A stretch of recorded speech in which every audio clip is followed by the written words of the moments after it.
नमस्कार दोस्तों, आप सभी का स्वागत है सेवार सिविल सर्विसेज में। मेरा नाम है आयुष कटियार। मैं क्रॉनिकल सीरीज चला रहा हूँ। इसका ये तीसरा लेक्चर होने वाला है जो कि science and technology on defence के ऊपर है। यहाँ पे पिछले 2 लेक्चर हम लोगों ने कंप्लीट किए, नेशनल और इंटरनेशनल। उसकी प्लेलिस्ट बना दी गई है, आप जाकर देख लें और चैनल को सब्सक्राइब कर लें। और इससे आपको सीरियसली फ़ायदा होने वाला है। अगर आप ऐसा करते हैं तो चैनल को भी फ़ायदा होता है, आपको भी पर्सनली फ़ायदा होगा। चलिए हम अपने टॉपिक पे चलते हैं। चंद्रयान-3 सफलतापूर्वक लॉन्च। इस समय का सबसे हॉट टॉपिक यही है। चंद्रयान-3 आप न्यूज़ चैनल पे देख ही रहे हैं कि कितना बवाल मचा हुआ है। अब यहाँ पहुंचा, वहां पहुंचा, उनको भी खैर काम मिल गया है। तो इसकी बड़ा इवेंट है, इसलिए इसकी तारीख को बिल्कुल याद रखेंगे आप। 14 जुलाई भारत का तीसरा मिशन है चंद्रयान-3। चंद्रयान-3 को कहां से लॉन्च किया गया? आंध्र प्रदेश के हरिकोटा स्थित सतीश धवन अंतरिक्ष केंद्र से लॉन्च किया गया। इसकी ये लंबाई चौड़ाई है, इतना इसका वजन है। रॉकेट इसका वजन है, ये जो वजन है ये इसके रॉकेट का वजन है जिससे ये लॉन्च किया गया। जीएसएलवी होते हैं, पीएसएलवी होते हैं, पोलर सैटेलाइट लॉन्च व्हीकल हैं या जियो सैटेलाइट लॉन्च व्हीकल हैं। इसमें है ये एलवी, इसको ऐसे याद करें, एलवी M3M4, बस ऐसे याद करना है। इसको जरूर याद, इसका जरूर आप नाम याद रखेंगे। सफल होने के बाद भारत कंट्रोल लैंडिंग करने वाला देश का विश्व का चौथा देश बन जाएगा अगर ये लैंडिंग सफल हो गई है। 3 देश देखिए ऐसे हैं, यूएसए, रशिया और चाइना, जो सॉफ्ट लैंडिंग कर चुके हैं। सॉफ्ट लैंडिंग मतलब कंट्रोल्ड वे में किसी भी रोवर लैंडर को नीचे उतारा जाता है। जब वो कंट्रोल्ड वे में होता है तो उसको सॉफ्ट लैंडिंग बोलते हैं। अब देखिए क्या है, स्वदेशी मॉड्यूल है लैंडर का। प्रोपल्शन मॉड्यूल एक रोवर है। रोवर जो होता है वो चलेगा जाके वहां पे धीरे धीरे अंदर से निकल के 2 घंटे बाद ये निकाला जाएगा।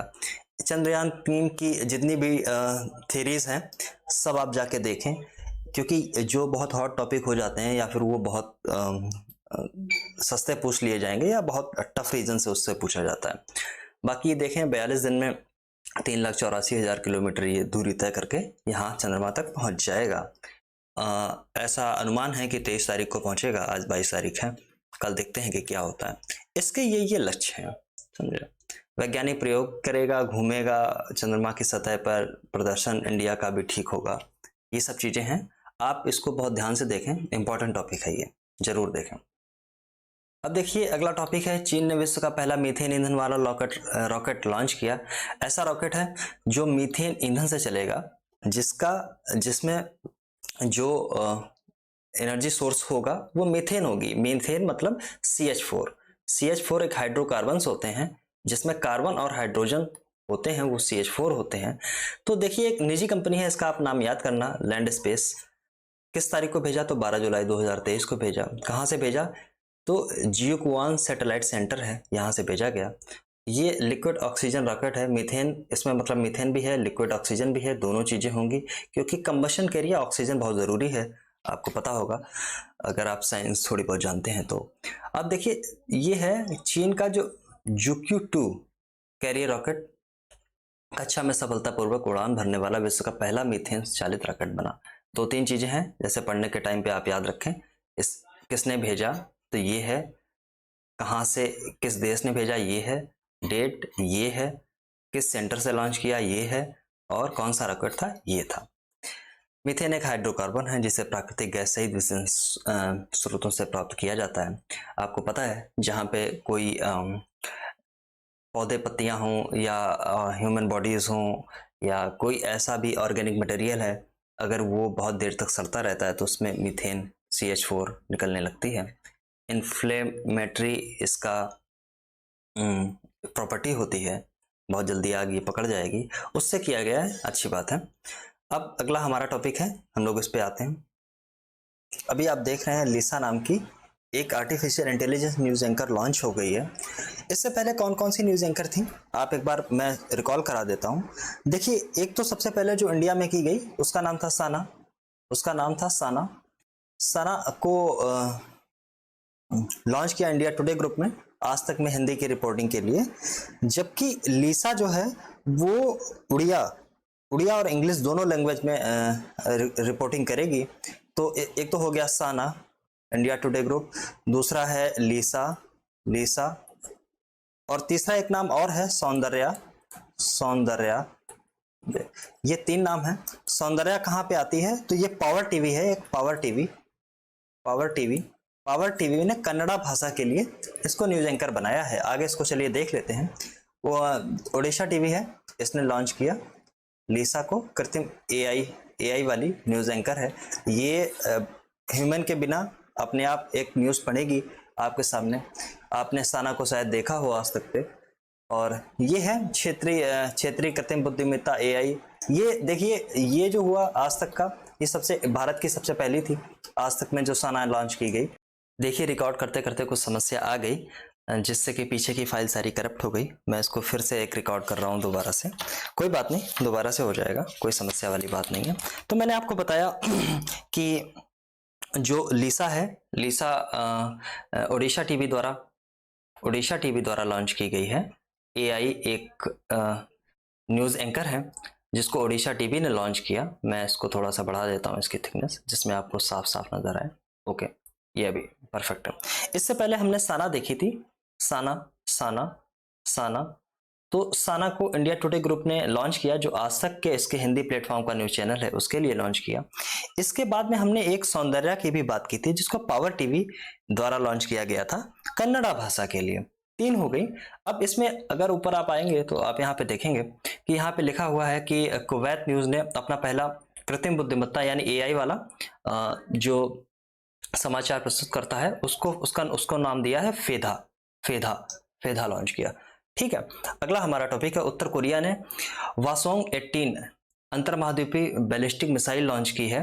अंतर्महाद्वीपीय बैलिस्टिक मिसाइल क्या होती है? इसको बोलते हैं आईसीबीएम इंटरकॉन्टिनेंटल बैलिस्टिक मिसाइल।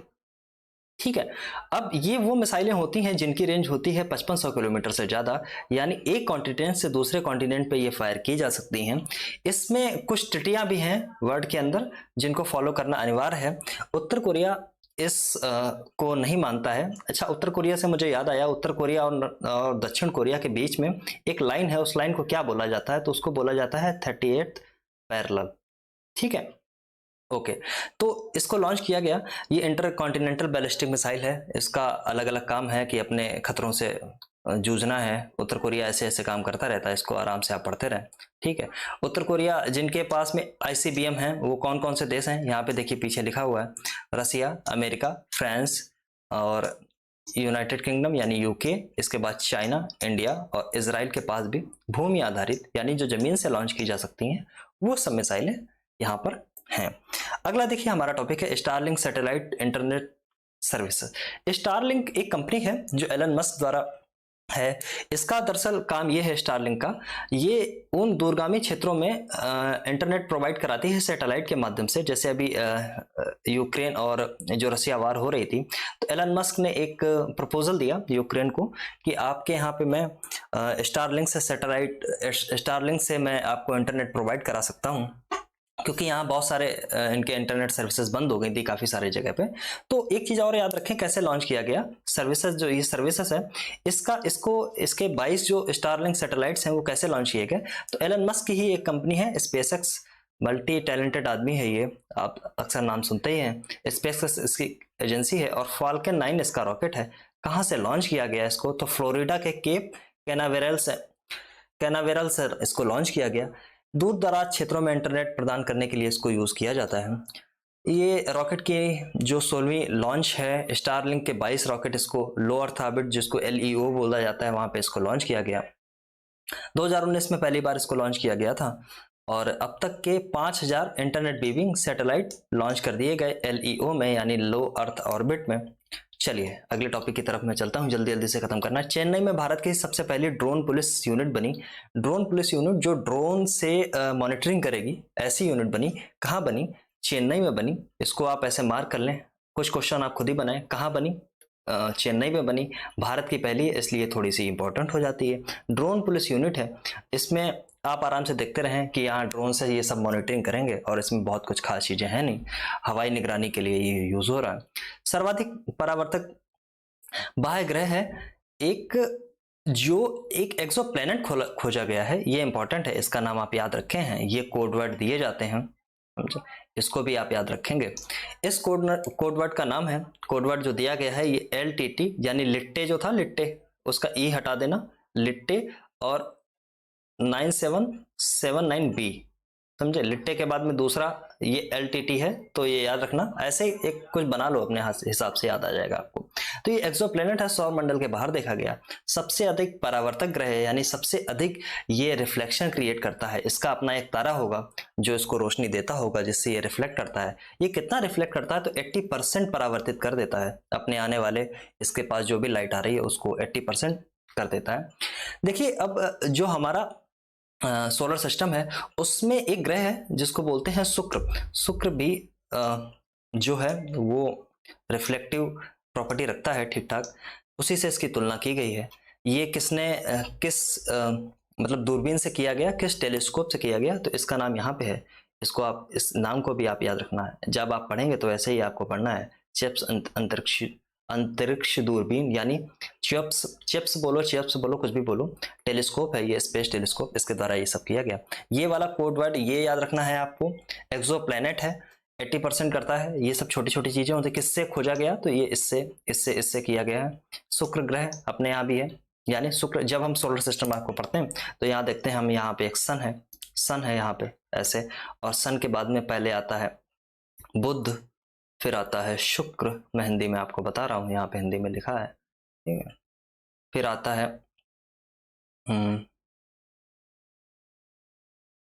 पृथ्वी, मंगल, ऐसे करके आएगा, आप याद रखेंगे, ठीक है। अब देखिए एक नया सिस्टम है, IIT गुवाहाटी ने एक ऑस्टियो एचारनेट नामक एक AI आधारित ढांचा विकसित किया है। अब ये ऑस्टियो एचारनेट क्या है, तो मैं आपको बता देता हूँ। जैसे कि जब हम लोगों को कहीं पे कहीं घुटनों में, कहीं पैर में कोई समस्या होती, तो हम लोग कराते हैं MRI। आप ये वर्ड साइंस में पढ़ते रहते हैं, या CT स्कैन कराते हैं। ये दरअसल कॉस्टली हैं, हर जगह उपलब्ध भी नहीं होते हैं। तो एक ऐसा सिस्टम विकसित किया गया, ऑस्टियो यानी पैर मतलब हड्डियों से रिलेटेड है। इसमें ये क्या करता है, नॉर्मल जो एक्सरे होता है वो अपनी तरीके से इसकी एनालिसिस करता है और इसकी रिपोर्ट देता है। घुटने के ऑस्टियोआर्थराइटिस की समस्या आजकल बहुत आम हो गई है। 40 वर्ष से ज्यादा के जो लोग हैं उनको तो समस्या लगभग है ही। किसी के घुटने में दर्द हो रहा है, किसी के पैरों में हो रहा है, किसी के कमर में हो रहा है, ये सब चीजें चलती रहती हैं। और इसमें आप देखेंगे कि महिलाओं को ये रोग सबसे ज्यादा होता है। तो जिसकी व्यापकता दर यहाँ पे लिखा है 28% है। ऑस्टियोआर्थराइटिस का कोई ज्ञात इलाज नहीं है अभी तक, केवल विटामिन D खाते रहते हैं सब लोग मुझे, या वो जावेद अख्तर वाला तेल लगाते हैं, उससे कुछ फायदा हो जाता है। तो ये इसमें लिखा हुआ है MRI और CT स्कैन जो है वो निदान के लिए, घुटनों के लिए 3D इमेजेस ये जारी करते हैं, लेकिन ये सीमित उपलब्धता है, सीमित तरीके से ये उपलब्ध हो पाते हैं। इसलिए ये IIT गुवाहाटी ने ऐसा सिस्टम बनाया है, इसको याद रखेंगे। चलिए अगले टॉपिक पे आता हूँ।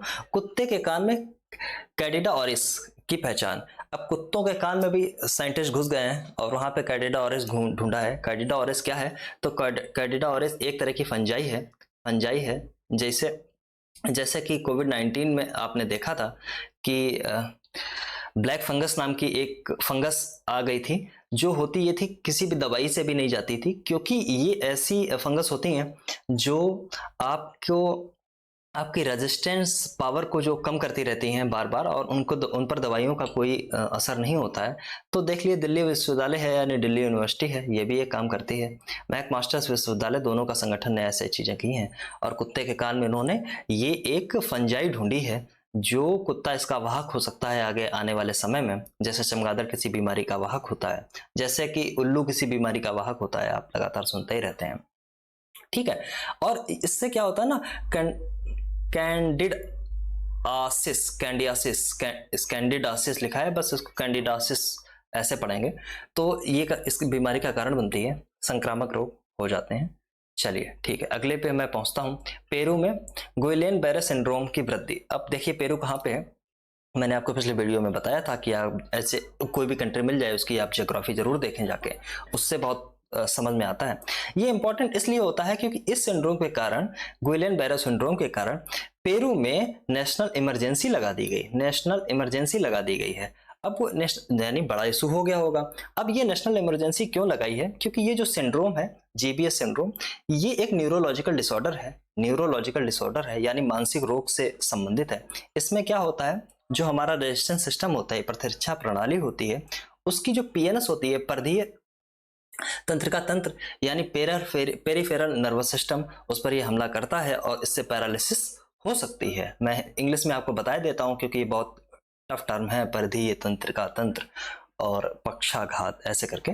तो 12.12 मिलियन सोल जो है, इसके बजट के साथ ये रूपरेखा इसकी रखी गई है। इसमें स्वास्थ्य कर्मियों जो हैं उसकी देखभाल करेंगे, रोगी की, ऐसी चीजें हैं। इंपॉर्टेंट इसलिए है क्योंकि नेशनल इमरजेंसी लगी है, बहुत सारे रोग आते रहते जाते रहते हैं, लेकिन बड़ा इशू ये बन गया। अब देखिए, गेहूं की एक नई किस्म है PBWRS1, ये विकसित की गई है। अब PBWRS1 क्या है, तो पंजाब कृषि विश्वविद्यालय ने एक ऐसी किस्म बनाई है, उसको नाम दिया है PBWRS1। अब ये PBW जो RS1 है, ये दरअसल मेनली 2 लोगों के लिए बहुत इंपॉर्टेंट है। ये किस्म इसलिए इंपॉर्टेंट है क्योंकि देखिए, जो टाइप 2 होते हैं, टाइप टू ऐसे टाइप 2 लोग जो कि डायबिटिक हैं, जो थोड़ा सा खाना खाते हैं, उनका शुगर लेवल 90 से बढ़ के 250 हो जाता है, या 300 हो जाएगा, या 300 के ऊपर कई बार पहुंच जाता है। ऐसे टाइप 2 लोग होते हैं। दूसरे लोग वो होते हैं जो दिल की बीमारियों से जूझ रहे हैं। तो ये फायदा क्या है इसमें, इस PBWRS1 से? इसका फायदा ये है कि जब इसमें स्टार्च की मात्रा ना थोड़ी सी ज्यादा है, अन्य गेहूं की अपेक्षा 7.5 से 10% यहाँ पे देखिए लिखा गया है, ठीक है, यहाँ पे लिखा गया है, ये सब आप देख लेंगे। तो इसमें मैं आपको समझा देता हूँ जल्दी जल्दी से। तो इससे क्या होगा कि ये जो रिलीज होता है यानी शुगर का रिलीज, जब खाना आप खाते हैं तो वहां से शुगर हमको मिलती है। अल्टीमेटली एनर्जी हमको शुगर से ही मिलेंगी, चाहे आप स्टार्च खाएं, चाहे आप प्रोटीन खाएं। प्रोटीन कोशिकाओं के निर्माण में सहायक होता है, तो जो भी आप खाएंगे उससे इतनी एनर्जी मिलेगी। और ये धीरे धीरे रिलीज करता है बॉडी में, एक साथ नहीं करेगा। एक साथ ये लेवल इसलिए शुगर का इतनी जल्दी नहीं बढ़ता, तो थोड़ा सा ये इंपॉर्टेंट है, अच्छी चीज है। तो PBWRS1, ये कोड वर्ड याद रखें। किसने किया है? पंजाब कृषि विश्वविद्यालय ने किया है, इतना चीज याद रखें। फॉल्कोडाइन के खतरे के लिए चेतावनी जारी की गई। किसने चेतावनी जारी की है? तो चेतावनी जारी की है भारत के औषधि नियामक प्राधिकरण ने। यहाँ पे ये लिखा हुआ है, औषधि नियामक प्राधिकरण। तो फॉल्कोडाइन क्या होता है? दरअसल खांसी जो हम लोगों को आती रहती है, तो खांसी के कफ सिरप होते हैं बहुत सारे, अभी कफ सिरप बंद भी कर दिए गए। उसको लोग नशीले पदार्थों के रूप में उसको पी जाते थे लेके, प्रिस्क्रिप्शन की भी जरूरत नहीं होती थी, गवर्नमेंट ने उसको बैन कर दिया। तो इसमें सीन ये है कि खांसी के उपचार के लिए ये जो भी सिरप होते हैं उनमें फॉल्कोडाइन पाया जाता है। फॉल्कोडाइन की समस्या ये है कि बहुत संभावित खतरे इसके हो सकते हैं। WHO ने ये उजागर किया था कि प्राथमिक चिंता इन दवाओं का जीवन घातक एलर्जी हो सकती है। ऐसी एलर्जी हो सकती है जो आपकी जान ले ले, एलर्जी हो सकता है इन सब चीज़ों से। तो ये सब चीज़ें आप देखते रहें आराम से, इसमें और कोई बहुत खास चीज़ है नहीं, बस फॉल्कोडाइन, ये सब चीज़ें याद रखें, ठीक है। अब है क्रिमियन कांगो रक्तस्रावी बुखार। अब ये क्रिमियन कांगो रक्तस्रावी बुखार है, जिसको CCHF बोला गया।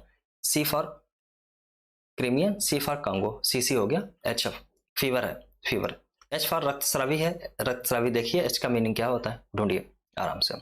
तो बुनिया विरिडे परिवार का एक टिक जनित वायरस है, वायरस के कारण होता है, टिक जनित वायरस है, टिक जनित, ठीक है। ये कहाँ फैला? वर्तमान यूरोप, अफ्रीका और मिडिल ईस्ट में, इन सब। अब ये फैलता कैसे है? मवेशी जैसे हैं, भेड़ हैं, बकरियां हैं, ये वायरस के प्राथमिक मेजबान हैं, यानी इनसे ये शुरुआत होगी, ये फैलाएंगे। इसमें क्या है? प्रमुख कारण है कि इसमें आपको बुखार आएगा। बुखार के बाद में सर दर्द होगा, पीठ दर्द होगा, मांसपेशियों, आंखों में दर्द, और सबसे बड़ी बात है कि फोटोफोबिया हो जाएगा। जैसे आप साइंस में पढ़ते हैं बीमारियों में, हाइड्रोफोबिया होता है लोगों को। कुत्ता जब काट देता है, रेबीज जब आपको हो जाता है, तो उसमें हाइड्रोफोबिया होता है, आदमी को पानी से डर लगने लगता है। सेम उसी तरीके से फोटोफोबिया होता है, लोग फोटो देखने से डरेंगे। कोई भी ऐसी चीज जिसके पीछे फोबिया लगा दीजिए, यानी उससे उसको डर हो जाता है। गंभीर मामलों में हेपेटाइटिस, किडनी और तेजी से खराब होने लगती है, विफलता के फुस्सी ये विफलता हो सकती है, यानी पल्मोनरी फेलियर हो सकता है इससे, ठीक है। अगले टॉपिक पे मैं आता हूँ। शुक्र के वायुमंडल में फास्फीन गैस खोजी गई है। वैज्ञानिकों के एक टीम ने फास्फीन गैस कैसे बनती है? जो छोटे छोटे आपके जीव होते हैं वो ये फास्फीन गैस बनाते हैं। तो जब छोटे छोटे जीव का जब हमें पता चल रहा है, तो ये भी स्पेकुलेशंस होने लगती हैं कि शायद यहाँ पे जीवन तो नहीं है। तो साइंटिस्ट जीवन दूसरी जगह सब ढूंढ रहे हैं, हम लोग बहुत खुश हैं, अपनी पृथ्वी को बर्बाद कर रहे हैं, जीवन दूसरी जगह ढूंढ के हम लोग सब चले जाएंगे वहीं पे, यहाँ सब कॉलोनियाँ खाली हो जाएंगी, तो प्रॉपर्टी के रेट बहुत नीचे आ जाएंगे, तब तक के लिए आप इंतजार करिए। तो ये देखिए शुक्र ग्रह के कहाँ खोजा गया, शुक्र ग्रह में खोजा गया है। वायुमंडल में फास्फीन गैस की प्रारंभिक खोज ने ग्रह पर जीवन की संभावना का संकेत दिया है। ठीक, ओके। अब है प्रोटोटाइप ड्रोन, फायर ड्रोन। अब देखिए इंपीरियल कॉलेज लंदन है और एम्पा है, इसने एक फायर ड्रोन बनाया है। फायर ड्रोन कुछ ऐसा खास है नहीं है, ये अभिनव टाइप का है, अभिनव प्रोटोटाइप है।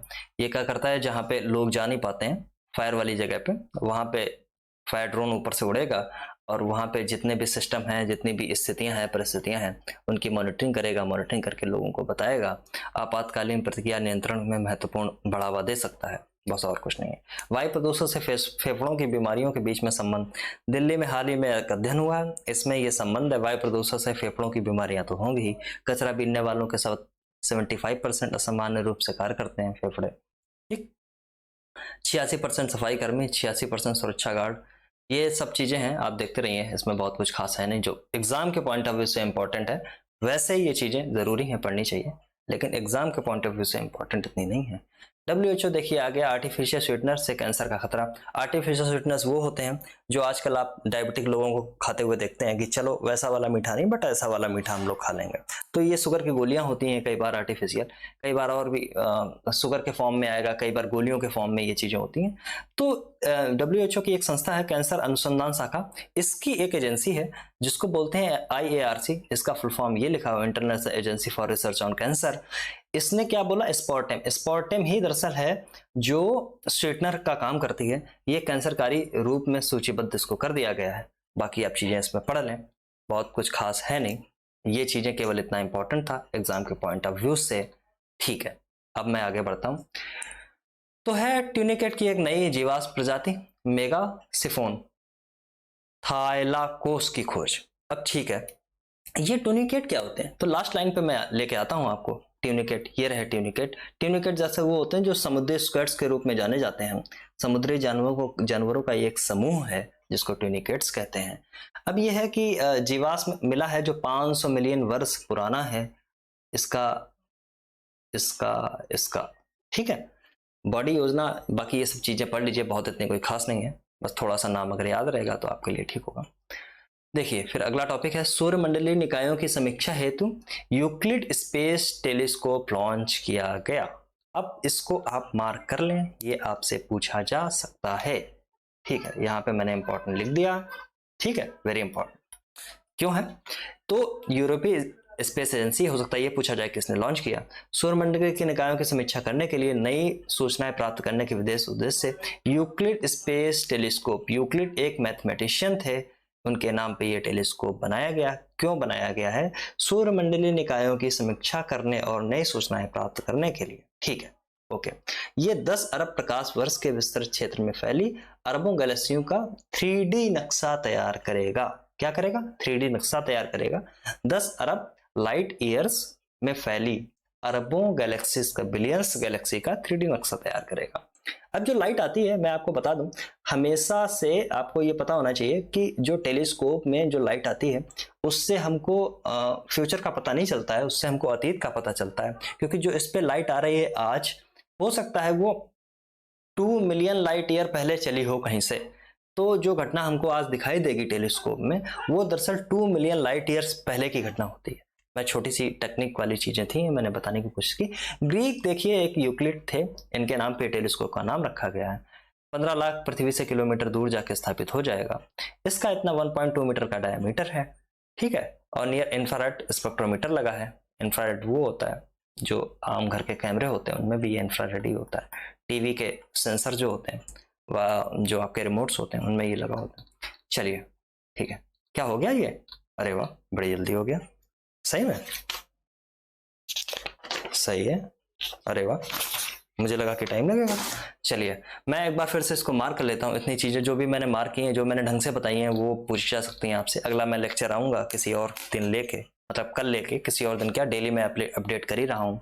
आप सेवार सिविल सर्विसेज को आराम से सब्सक्राइब कर लें, बहुत ज़रूरी है हमारे लिए, आपके लिए, दोनों लोगों के लिए।